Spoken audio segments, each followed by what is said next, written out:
ഗുജറാത്തിലെ ജാംനഗറിലുള്ള വൻതാര മൃഗസംരക്ഷണ കേന്ദ്രം പ്രധാനമന്ത്രി നരേന്ദ്രമോദി ഉദ്ഘാടനം ചെയ്തു. 3500 ഏക്കറിൽ വിശാലമായി പരന്നുകിടക്കുന്ന മൃഗസംരക്ഷണ കേന്ദ്രത്തിൽ 2000-ലധികം സ്പീഷീസുകളിലുള്ള 1.5 ലക്ഷത്തോളം മൃഗങ്ങളാണ് വസിക്കുന്നത്. ഇവയിൽ വംശനാശ ഭീഷണി നേരിടുന്ന മൃഗങ്ങളും ഉൾപ്പെടുന്നു. ഉദ്ഘാടനത്തിന് ശേഷം വൻതാര മുഴുവനും പ്രധാനമന്ത്രി സന്ദർശിച്ചു.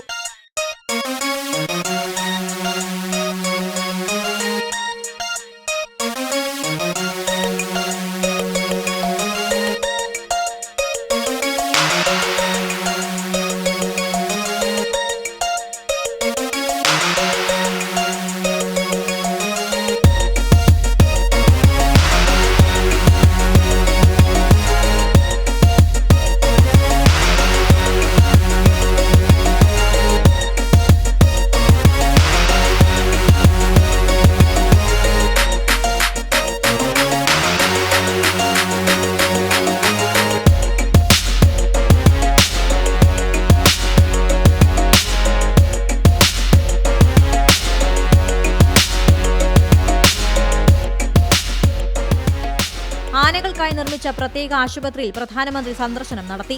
മൃഗങ്ങൾക്കായി MRI scan, CT scan, ICU മുതലായ സംവിധാനങ്ങൾ ഇവിടെ ഒരുക്കിയിട്ടുണ്ട്. ഒരു സിംഹത്തിന്റെ കുഞ്ഞിന് പാല് കൊടുക്കാനും അതിനെ താലോലിക്കാനും പ്രധാനമന്ത്രി വൻതാരയിലെ സന്ദർശനത്തിൽ സമയം കണ്ടെത്തി.